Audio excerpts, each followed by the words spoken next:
जहन्नुमी औरतों पर अल्लाह का अजाब। हम बिस्तरी के वक्त शौहर को ये बातें बोलने वाली औरत पक्का जहन्नुम में जाएगी। रसूलुल्लाह सल्लल्लाहु अलैहि वसल्लम ने फरमाया, बिस्मिल्लाहिर्रहमानिर्रहीम, अजाब कब्र कुरान करीम और अहदीस से साबित है। जिस तरह दुनिया में आने के लिए माँ का पेट पहली मंजिल है और उसके हालात दुनिया की जिंदगी से मुख्तलिफ हैं, बिल्कुल वैसे ही इस दुनिया से आखिरत की तरफ मुंतकिल होने के एतबार से कब्र का मकाम और दर्जा है। कब्र आखिरत की मंजिलों में सबसे पहली मंजिल है और इसके हालात को हम दुनिया की जिंदगी पर मुवाजना या कियास नहीं कर सकते हैं। अजाब कब्र से मुराद वो अजाब और सजा है जो मौत से लेकर हिसाब व किताब के लिए दोबारा उठाए जाने यानी कयामत से पहले तक अल्लाह ताला के नाफरमानों को दी जाती है। नबी करीम सल्लल्लाहु अलैहि वसल्लम नमाज के तशहद में और अपनी दीगर दुआओं में अजाब कब्र और कब्र हश्र के फितनों से बकसरत अल्लाह की पनाह मांगा करते थे। हजरत इमाम खालिद बिनते खालिद बयान करते हैं कि मैंने सुना नबी करीम सल्लल्लाहु अलैहि वसल्लम अजाब कब्र से पनाह तलब कर रहे थे। हजरत आयशा सिद्दीका रज़ियल्लाहु ताला अन्हा बयान करती हैं कि यहूद की बूढ़ी औरतों में से दो बूढ़ी औरतें मेरे पास आईं। वो कहने लगी कि कब्र वालों को उनकी कब्रों में अजाब दिया जाता है। मैंने उनकी तकजीब की और उनकी तस्दीक करने को अच्छा नहीं जाना। वो चली गई और नबी सल्लल्लाहु अलैहि वसल्लम मेरे पास तशरीफ लाए। मैंने आपसे अर्ज किया और इन दो बूढ़ी औरतों के आने और अजाब कब्र की खबर देने का तस्करा किया। आपने फरमाया, इन दोनों ने सच कहा। कब्र वालों को इतना अजाब दिया जाएगा कि उसको तमाम जानवर सुनेंगे। फिर मैंने देखा कि आप जब भी नमाज पढ़ते तो अजाब कब्र से पनाह तलब करते। तो नाज़रीन, इन अहादीस से ये साबित है कि अजाब कब्र बरहक है, लेकिन अजाब उसको मिलेगा जो इसका मुस्तहिक होगा, यानी आमाल के हिसाब किताब के बाद अजाब का फैसला किया जाएगा। लेकिन आज हम बात करेंगे कि औरतों की कब्र पर अजाब क्यों होगा, इनका सबसे बड़ा गुनाह जो उनको अजाब कब्र में मुब्तला कर देगा। नाज़रीन, हजरत अली रज़ियल्लाहु ताला अन्हु की खिदमत में एक शख्स आके कहने लगा, या अली, कब्र का सबसे ज्यादा डरा देने वाला मंजर कौन सा होगा? बस ये कहना था तो हजरत अली रज़ियल्लाहु ताला अन्हु ने फरमाया, ऐ शख्स, कब्र में सबसे हैबतनाक और खौफनाक मंजर उस औरत के लिए होगा जो अपने शौहर की नाफरमानी करती है। याद रखना, मैंने अल्लाह के रसूल सल्लल्लाहु अलैहि वसल्लम से सुना कि औरत की जन्नत में जाने के लिए सिर्फ एक वजह ही काफी है कि वो अपने मर्द की फरमाबरदार हो, अपने मर्द के ऐब दुनिया के सामने जाहिर ना करें, हर काम अपने शौहर से पूछ के करें, अपने खूबसूरती की फिक्र उसके लिए अपने शौहर की तवज्जो का मरकज हो, और औरत के लिए दोज़ख में जाने के लिए भी ये एक वजह ही काफी है कि वो अपने मर्द की इज्जत ना करती हो, लोगों के सामने उसकी तजलील और गीबत करती हो, अपने मर्द को बताए बगैर अपने फेल अंजाम देती हो। अल्लाह गवाह है, औरत की सबसे अफजल नेकी ही ये है कि वो अपने घर को जन्नत बनाए, अपने मर्द की छोटी छोटी गलतियों को दरगुजर करे। बाखुदा औरत का ये अमल हर इबादत और हर नेक अमल से अफजल है। याद रखना, इस जमीन पे अनकरीब एक ऐसा वक्त आएगा जब दुनिया के मर्द औरतों की मिस्ल होंगी और दुनिया की औरतें मर्दों की मिस्ल होंगी। उस वक्त औरतें ना तो अपने मर्दों की इज्जत करेंगी और ना ही अपनी जिंदगी के फैसले अपने मर्दों से पूछना चाहेंगी। उनके बनाव सिंगार का मरकज गैर मर्द की तवज्जो होगा और मर्द अपनी औरतों पे खर्च करने से मुंह मोड़ेंगे और गैर औरतों पे फख्र से खर्च करेंगे। ऐ शख्स, जब ये वक्त आ पहुँचे तो समझ जाना कयामत आ पहुँची है। वाज़ेह रहे कि शरीयत में बीवी पर शौहर की फरमाबरदारी को वाजिब करार दिया गया है। बीवी का शौहर की नाफरमानी करना, उसको तकलीफ पहुँचाना, बच्चों को उसके खिलाफ बरगलाना शरन नाजायज व हराम है। आप सल्लल्लाहु अलैहि वसल्लम ने अहदीस में औरत पर अपने शौहर की अताअत को लाजिम करार दिया है और नाफरमानी पर सख्त वईदें इरशाद फरमाई है। चुनाचे हदीस शरीफ में है, तर्जुमा, रसूलुल्लाह सल्लल्लाहु अलैहि वसल्लम ने फरमाया कि अगर मैं किसी को अल्लाह ताला के अलावा किसी और के सामने सजदा करने का हुक्म करता तो बीवी को खाविंद के सामने सजदा करने का हुक्म करता। हदीस शरीफ में है, तर्जुमा, हजरत अब्दुल्लाह बिन अब्बास रज़ियल्लाहु ताला अन्हु से मरवी है कि रसूलुल्लाह सल्लल्लाहु अलैहि वसल्लम फरमाते हैं, मैंने जहन्नुम को देखा तो मैंने आज जैसा मंजर कभी नहीं नहीं देखा और मैंने उस जहन्नुम में औरतों को मर्दों की निस्बत ज्यादा पाया। लोगों ने पूछा, ऐ अल्लाह के रसूल सल्लल्लाहु अलैहि वसल्लम, वो क्यों? तो आप सल्लल्लाहु अलैहि वसल्लम ने बताया कि उनके कुफ्र की वजह से। कहा गया कि क्या वो अल्लाह का कुफ्र करती हैं? आप सल्लल्लाहु अलैहि वसल्लम ने फरमाया, वो खामिद की नाफरमानी करती हैं और एहसान फरामोशी करती हैं।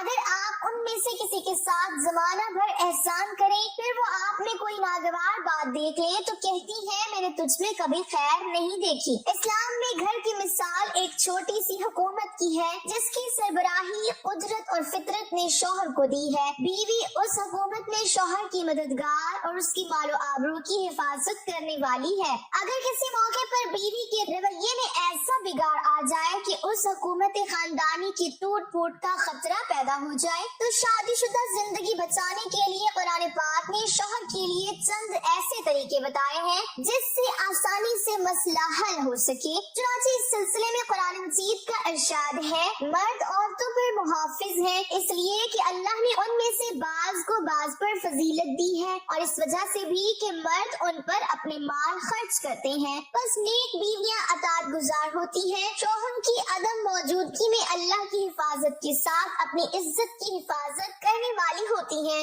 और तुम्हें जिन औरतों की नाफरमानी का खतरा हो तो उन्हें नसीहत करो या प्यार से समझाया जाए, और अगर ना समझे तो उन्हें अपने बिस्तर से अलग कर दो, और अगर फिर भी ना सुधरे तो उनसे आर्जी तौर पर अलग हो जाओ। फिर अगर वो रज़ाए इलाही के लिए तुम्हारे साथ राजी होने लगे तो उनके खिलाफ कोई रास्ता तलाश न करो, बेशक अल्लाह सबसे बुलंद सबसे बड़ा है। इस आयत मुबारका में बीवी की नाफरमानी अमली तौर पर होने या उसका खतरा होने के लिहाज से शौहर को कहा गया है कि पहले तो बीवी को समझाए, अगर समझाने से वो ना मानती हो तो दूसरा तरीका अख्तियार करते हुए उसका बिस्तर अलग कर दे और उससे अज़दवाजी ताल्लुक रोक दे। अगर इन दोनों तरीकों से भी वो ना माने तो उससे अलहदगी इख्तियार कर ली जाए ताकि उसे अपनी गलती का एहसास हो। ये उसकी आखिरी और हतमी सजा है। हजरत नूह अलैहिस्सलाम की नाफरमान बीवी का क्या अंजाम हुआ? अल्लाह पाक ने कुरान पाक में इरशाद फरमाया, अल्लाह ने उन लोगों के लिए जिन्होंने कुफ्र किया है, नूह अलैहिस्सलाम की औरत वाइला और लूत अलैहिस्सलाम की औरत वाहिला की मिसाल बयान फरमाई है। वो दोनों हमारे बंदों में से दो सालिह बंदों के निकाह में थी, सो दोनों ने उनसे खयानत की,